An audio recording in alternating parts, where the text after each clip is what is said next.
नाम है हरिया, मैं काम करता हूँ बहुत बढ़िया, खाता हूँ खाना और रोज गाता हूँ गाना। अरे यार, आज तो बहुत देर हो गई। इस खतरनाक जंगल को देखकर तो मेरे हाथ पैर ठंडे हो गए हैं। अगर मैं वक्त पर गांव नहीं पहुंचा तो मालिक बहुत नाराज हो जाएंगे। तभी हरिया को एक आवाज सुनाई देती है। सुनिए हरि जी। अरे, ये आवाज किसने दी? तभी हरिया को सामने कुछ दूर एक औरत खड़ी दिखाई देती है। अरे भाई, ये औरत अकेली इतनी रात को इस जंगल में क्या कर रही है? चलकर पूछना पड़ेगा। फिर हरिया अपनी बैलगाड़ी उस औरत के सामने लाकर रोक देता है और उससे पूछता है। अरे सुनिए, आप इतनी रात को इस खतरनाक जंगल में अकेली क्या कर रही हैं? तभी वो औरत मीठी आवाज में कहती है। अरे हरि जी, आप आ गए। मैं कब से आपका इंतजार कर रही थी। वैसे तो यहाँ से काफी लोग गुजर चुके हैं, लेकिन मैं खास आपका इंतजार कर रही थी। अच्छा, तुम सच कह रही हो? मुझे तो यकीन नहीं हो रहा है। वो क्या है ना, आज तक किसी ने मुझसे इतने प्यार से बात नहीं की। हाँ हाँ हरि जी, मैं सच कह रही हूँ। अब देर मत करिए और जल्दी से मुझे मेरे घर तक छोड़ दीजिए। हाँ हाँ, कौन सी बड़ी बात है, अभी छोड़ देता हूँ। आप मेरे पीछे बैलगाड़ी में बैठ जाइए और मुझे रास्ता बताते चलिए। फिर वो औरत हरिया की बैलगाड़ी में बैठ जाती है और हरिया बैलगाड़ी हाँकता हुआ आगे चल पड़ता है।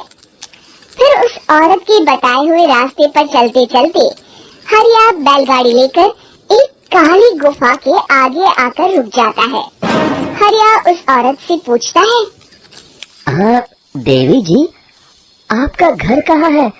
यहाँ तो एक गुफा के अलावा और कुछ नहीं है। तभी अचानक वो औरत हवा में उड़ने लगती है। देखते ही देखते उसका सुंदर रूप एक डरावनी चुड़ैल में बदल जाता है और वो जोर जोर से हंसती है। अरे तुम्हें एकदम बेवकूफ निकला। तू तो मेरी आसानी से मेरी बातों में आ गया। अरे मर गया रे, ये तो एक चुड़ैल है। हे भगवान बचा ले, ये तो बड़ी डरावनी दिखाई दे रही है। और फिर अगले ही पल हरिया की बैलगाड़ी में रखा सारा सामान हवा में उड़ता हुआ उस काली गुफा के अंदर चला जाता है और वो चुड़ैल भी उस गुफा के अंदर जाकर कहीं गायब हो जाती है। हरिया ये नजारा देख बुरी तरह घबरा और परेशान हो जाता है। अरे, ये चुड़ैल तो मेरा सारा सामान लेकर गुफा में गायब हो गई। अब क्या होगा? अगर मैं गांव खाली हाथ गया तो मालिक मेरी अच्छी खबर लेंगे। मेरी इस बात का कोई यकीन भी नहीं करेगा। फिर आखिर वही हुआ। हरिया के मालिक चंपक सेठ को हरिया की किसी भी बात पर रत्ती भर भी यकीन नहीं हुआ। चंपक सेठ को लगा हरिया झूठ बोल रहा है और उसने ही लालच में आकर सारा सामान हड़प कर लिया है।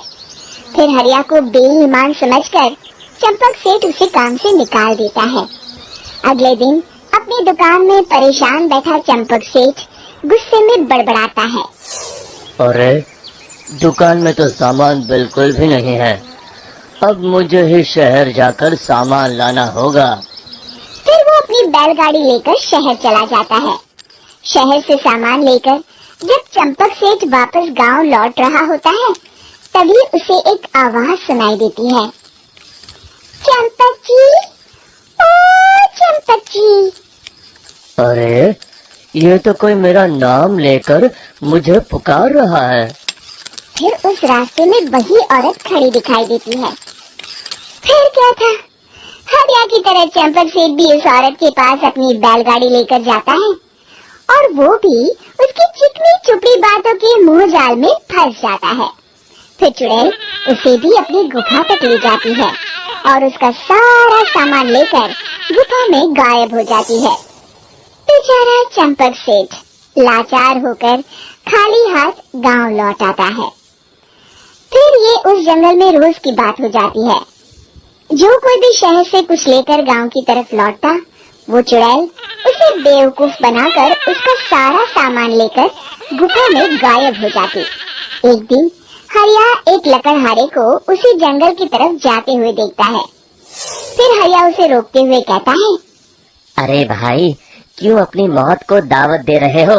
मेरी बात मानो, आगे जंगल में मत जाओ, वहाँ एक बड़ी भयानक चुड़ैल रहती है। लकड़हारा हरिया की बातों को नजरअंदाज करते हुए कहता है, अरे भाई, मुझे पहले ही बहुत देर हो चुकी है, मुझे जाने दो भाई। शाम तक लकड़ियाँ काट कर शहर के बाजार में बेचना है। तुम अपनी ये कहानी किसी फुर्सत में बैठे इंसान को सुनाओ, अब मैं तो चला। इतना कहकर लकड़हारा वहाँ से आगे जंगल की तरफ चला जाता है। फिर अगले दिन गांव के मुखिया के घर के बाहर बहुत सारे लोग जमा हो जाते हैं। तभी हाथ में कुल्हाड़ी लिए खड़ा लकड़हारा कहता है, अरे मुखिया जी, अब आप ही हमें बचाइए उस जंगल वाली चुड़ैल से। हमारा सारा काम तो शहर से ही होता है। अरे मुखिया जी, उस चुड़ैल की वजह से तो मैं पूरी तरह बर्बाद हो गया हूँ। हम सबको मिलकर उस चुड़ैल का कोई इलाज करना पड़ेगा। तभी भीड़ में खड़ा वीरा कहता है, आप लोग चिंता मत करिए, कल से वो चुड़ैल किसी को नहीं लूट पाएगी। मेरे पास एक बहुत अच्छी तरकीब है। तभी चंपक सेठ उसका मजाक उड़ाते हुए कहता है, अरे तेरा नाम वीरा है तो क्या हुआ? तूने अभी उस चुड़ैल को देखा नहीं है? जाकर अपना काम कर, बड़ा आया। तब मुखिया जी कहते हैं, नहीं नहीं चंपक सेठ, मुझे लगता है हमें इस लड़के को एक मौका देना चाहिए। फिर सभी गांव वाले मुखिया जी की बातों से सहमत हो जाते हैं और वीरा शाम को एक बैलगाड़ी में कुछ सामान लादकर उस जंगल की ओर चल देता है। वीरा, ओ वीरा, कहाँ जा रहा है? तभी वीरा मुड़ के देखता है, वही चुड़ैल एक औरत के रूप में खड़ी है। अरे बहन जी, मैं आपको ही ढूंढ रहा था। देखिए, मैं आपके लिए क्या लाया हूँ। अरे वाह, तो खुद मेरे लिए इतना सामान लाया है। तू ही अकेला गाँव में समझदार है। जरा देखो, मैं भी खोल के बड़ी भूख लगी। जैसे ही चुड़ैल उस सामान पर से कपड़ा हटाती है, एक भगवान शिव की तेज रोशनी उसके अंदर मूर्ति से निकलती है और चुड़ैल अपने असली रूप में आकर जलने लगती है। अरे मैं जल रही हूँ, बचाओ! बचाओ! ओम नमः शिवाय, मर गई। देखते ही देखते वो चुड़ैल राख के साथ उड़ जाती है और सभी गांव वाले भी वहां जाते हैं।